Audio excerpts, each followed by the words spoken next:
네, HLB인데, 네, HLB에 대한 개별 모멘텀에 대해서는 그동안 많이 영상을 올려드렸었는데, 최근에 이제 특징적인 흐름이 그 HLB의 이제 진양곤 회장이 HLB 제넥스 주식을 계속해서 매입을 했어요. 그래서 HLB 제넥스가 이제 어떤 종목인지, 어떤 모멘텀을 가지고 있는지, 이제 그 부분 간략하게 한번 살펴볼 건데, 일단 HLB 제넥스는 이제 기존의 제노포커스에서 인수 이후에 HLB 그룹이 인수한 이후에 사명이 HLB 제넥스로 바뀌었습니다. 아시겠지만 HLB 그룹주들이 굉장히 많아요. 굉장히 많죠. 뭐 생명과학이라든지 뭐 여러 가지 종목들이 굉장히 많은데 그 중에서 HLB 제넥스 최근에 이제 주목받고 있는 종목이고 진 회장이 지분을 매입하고 있기 때문에 한번 살펴볼 필요는 있을 것 같은데 일단은 HLB 제넥스가 뭐 하는 기업인지부터 한번 보겠습니다. 기존의 제노포커스에서 사명이 바뀌었다라고 말씀을 드렸죠. 미생물 대사를 이용한 맞춤형 효소를 개발하고 생산하고 미생물률의 단백질을 활용해 마이크로바이옴 신약을 개발하고 있는 기업입니다. 요 마이크로바이옴이라는 개념이 예전에는 한참 좀 붐이 일었었던 적이 있었는데 최근에는 이제 많이 좀 부각이 좀 안 되고 있어요. 근데 성장성 면에서는 굉장히 높다라고 생각하기 때문에 이 마이크로바이옴에 대한 개념을 간단히 보고 가셔도 좋을 것 같은데 이게 이제 마이크로바이오타와 게놈이 합쳐져서 만들어진 합성어입니다. 그래서 인간 그리고 동물, 식물, 호수, 뭐 바다 이런 환경에 서식하거나 공존하는 미생물 그리고 그런 유전 정보 전체를 포함하는 미생물 군집 이걸 뭐라고 하냐 마이크로바이옴이라고 합니다. 이걸 이제 최근에 제약바이오 업계에서는 상당히 많이 연구를 하고 있는데 왜 연구를 하냐면 이런 미생물이 지구 온난화라든지 뭐 지구 탄소 순환 이런 것들에 굉장히 큰 역할을 한다고 알려져 있어요. 이것뿐만이 아니라 농협이라든지 뭐 치료제, 식품, 그다음 화장품, 그다음에 뭐 진단, 수의학 이런 부분 산업 전반에까지 미생물이 영향을 주는 것으로 파악되고 있어요. 그래서 인체와 이 마이크로바이옴 사이의 연관성을 밝히다 보니까 이 마이크로바이옴을 연구했을 때 뭐 치료제라든지 아니면 개선제라든지 유전체라든지 이런 것들을 좀 만들어 볼 수 있겠다라고 해서 연구되고 있는 시장이 바로 마이크로바이옴 시장입니다. 이게 이제 앞으로 제약바이오 분야에서는 상당히 뜨는 분야라고 볼 수 있을 것 같고 지금은 연평균 성장률이 7, 8% 정도밖에는 안 되기는 하지만 몇 년 후에는 두 자릿수 성장까지 좀 뻗쳐나갈 수 있는 분야라는 생각이 들어요. 그래서 마이크로바이옴 관련주에 대해서도 꾸준하게 체크해 보실 필요가 있고 그 중에 하나가 이 HLB가 인수한 HLB 제넥스입니다. 재무적으로는 뭐 대부분의 이제 제약바이오주가 그렇듯이 당장 이제 흑자는 아니에요. 그러니까 적자가 나고 있는데 매출액도 이제 좀 미미하기는 하죠. 근데 지금 적자 규모가 크지는 않아서 언제든지 영업이익이 흑자로 전환될 수 있는 가능성은 좀 보유하고 있지 않나. 그러니까 이런 생각입니다. 자 그러면 본격적으로 이제 그 지분 매수 현황인데 진양곤 회장이 HLB 제넥스의 주식을 연이어 매입하고 있어요. 그래서 작년 12월 26일부터 1월 2일까지 총 62,130주를 추가 매수를 했습니다.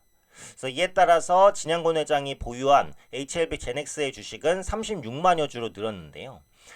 HLB 제넥스 같은 경우에는 HLB가 어차피 최대주주고 HLB 그룹이 30% 이상의 지분을 보유하고 있어요. 그래서 이미 안정적으로 경영권을 확보하고 있어요.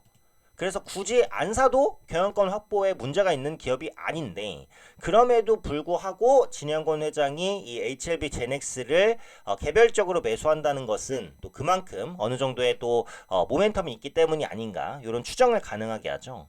이 HLB 제넥스는 이제 마이크로바이옴 관련된 얘기는 말씀드렸고 그다음에 반도체, 섬유, 건강기능식품 주요 산업 분야에서 광범위하게 쓰이고 있는 다양한 효소를 국내에서 독보적으로 생산하고 공급하는 업체입니다. 근데 그동안 이제 이 종목이 좀 저평가됐다라는 판단이 계속해서 나왔어요. 그래서 그러다 보니까 뭐 인수를 한 것이다 이렇게 보시면 될 것 같고 이 HLB 제넥스는 기본적으로 이제 앞서 말씀드린 대로 효소, 뭐 마이크로바이옴, 제약바이오 분야에 모멘텀이 있는 기업이니까 투자금이 많이 필요하잖아요. 근데 HLB 그룹이 인수하면서 700억 원의 신규 자금을 확보했어요. 그럼 이 700억 정도의 큰 자금을 어떻게 쓰냐에 따라서 또 기업의 밸류에이션이 달라질 수 있는 부분들이 있다. 이렇게 이제 보시면 되겠죠. 그래서 HLB 제넥스는 국내 유일의 산업용 특수요소 생산 기업, 세계 1, 2위 메모리 반도체 기업의 반도체 공정용 카탈라제를 그리고 글로벌 유제품 기업들의 프리바이오틱스의 일종인 갈락토 올리고당을 만든 효소 락타제 두 가지를 공급하고 있는데 요 두 가지 모두 성장성이 있는 분야라는 겁니다. 그게 이제 HLB 제넥스의 주요 모멘텀이 될 수 있다. 이렇게 이제 보시면 될 것 같고, 이 카탈라제 같은 경우에는 기존의 그 반도체 화학 처리 방식 대비해서는요, 폐기물이라든지 이산화탄소 배출이 적다고 알려져 있어요. 그래서 이런 부분들이 부각받고 있기 때문에 이 카탈라제 시장도 큰 성장을 보여줄 가능성이 높다라는 관점이죠. 그래서 HLB 제넥스가 한번 크게 움직였고, HLB 그룹주의 움직임이 좋아진다면 당연히 최종 모회사라고 볼 수 있는 HLB의 주가에도 도움이 될 수 있겠다. 이렇게 보시면 되겠죠. 그리고 추가적으로 HLB 생명과학도 최근에 나온 이슈인데요. 일회용 주사기 소프잭이 미국 FDA로부터 시판전 허가를 받았다라고 밝혔습니다. FDA 의료기기 인허가의 한 종류가 510K고요. 기존 의료기기의 성능과 동등성을 비교 평가했을 때 빠르게 시장 진입을 할 수 있을 것으로 좀 기대가 된다라는 거예요. 그래서 HLB 생명과학의 일회용 주사기 FDA 허가 이슈입니다. FDA 허가 이후에는 미국 시장의 적극적인 진출, 그리고 미국 시장의 안착 이후에는 추가적인 해외 시장의 진출 기대감도 있죠. 미국 시장에서 일회용 주사기 수요량은 연간 2억 4천 개 정도까지 늘어날 것으로 보여지고 있어서 일회용 주사기 시장은 글로벌에서 손꼽히는 굉장히 큰 시장이라고 보시면 될 것 같아요. 이건 역시도 HLB 생명과학의 좀 모멘텀이 될 수 있는 이슈가 될 수 있겠죠.